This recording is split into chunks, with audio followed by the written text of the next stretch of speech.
Salut à tous, petite vidéo intermédiaire que je voulais absolument faire, je sais pas pourquoi mais ce concept me trottait dans la tête. Je vous explique, la plupart du temps je parlerai des pouvoirs et des capacités de personnages de fiction, le seul bémol à ça c'est que je pourrais pas parler de tous les personnages de certaines œuvres, sinon je parlerai de 3/4 des personnages de JoJo ou de Medakabox tellement les pouvoirs et les persos de ces œuvres peuvent être ouf, qu'on peut juste voilà. Donc je me suis décidé à créer ce petit concept de discussion sur certains pouvoirs de personnages, comme ça je peux parler du pouvoir, de ses inconvénients et vous montrer à quel point ils peuvent être intéressants. Ceci de côté, aujourd'hui on va parler du pouvoir qui me trottait dans la tête depuis longtemps, le pouvoir abusé mais trop surestimé, le Shrift de Gremi Tumo de Bleach, The Visionary. Ou The Visionary, hein, ça dépend.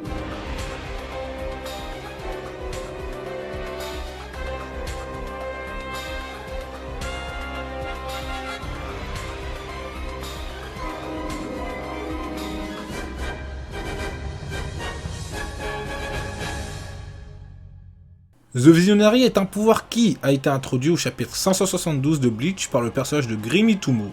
Ce pouvoir est basé sur l'imagination de l'utilisateur et lui permet, entre autres, de rendre réel tout ce qu'il imagine instantanément.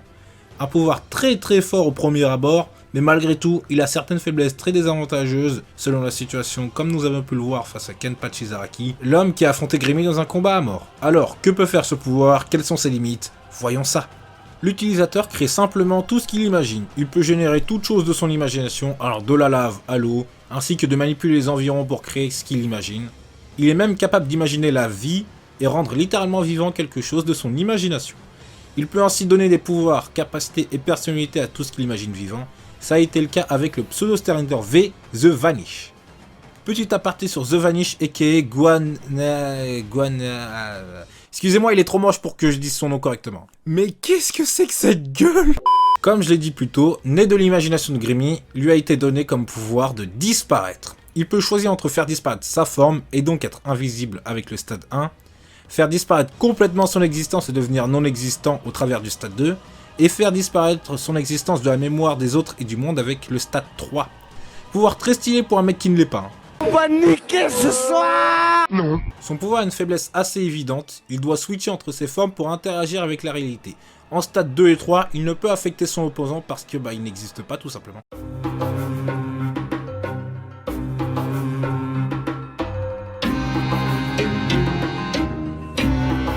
Sa seconde faiblesse est que l'opposant peut user de son instinct pour le frapper. Bref, il fut à moitié vaincu par Yachiro et son Shikai, lui permettant de couper inexorablement l'opposant, ce qui est quand même assez abusé aussi, et il fut finalement tué par Gremi, le jugeant trop inutile pour vivre. Oh! J'ai le droit de vivre un peu! L'aparté sur The Vanish maintenant fini, nous pouvons revenir sur les aspects du pouvoir de Gremi. Ceux-ci sont tous basés sur l'imagination de l'utilisateur, comme il nous l'a montré. Il a été capable d'imaginer l'état des choses, de son corps, comme des autres. Il a notamment imaginé les os de Yashiro en biscuits, la mort instantanée de gens comme Kensei et Rose, ou son propre corps assez dur pour supporter les coups de Kenpachi. Il a été aussi capable de s'imaginer sans aucune blessure s'il en reçoit, ce qui a pour effet de rendre son corps dans son état d'origine.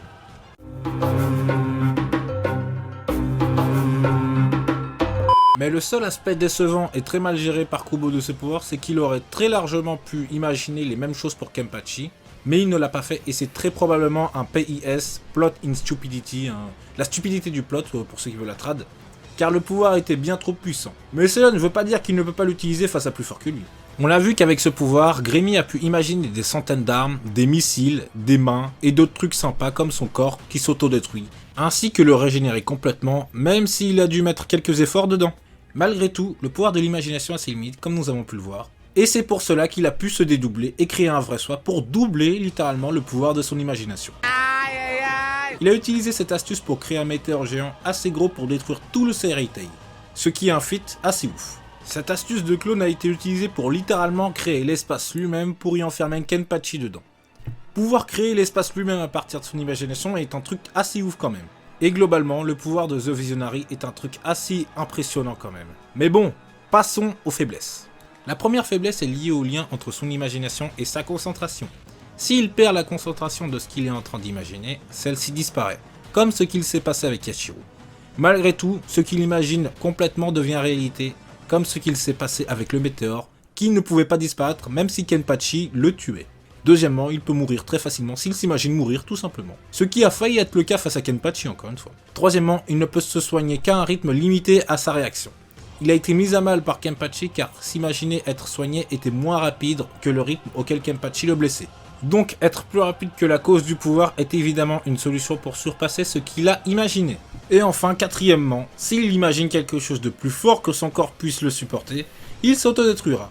Même si cette faiblesse aurait pu très facilement être contournée si, comme si ce connard l'avait dit lui-même, il aurait imaginé un corps pouvant supporter la force de Kenpachi, vu qu'il avait seulement imaginé la force de celui-ci et non ce dernier.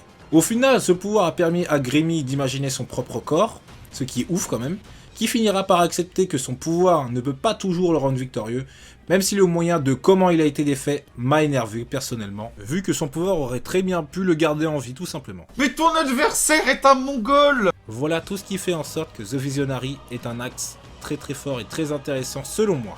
Et surtout que c'est le pouvoir que tout le monde voudrait avoir, qui n'a jamais pensé à s'imaginer, avoir le pouvoir d'imaginer tout ce qu'on veut. C'est génial ça!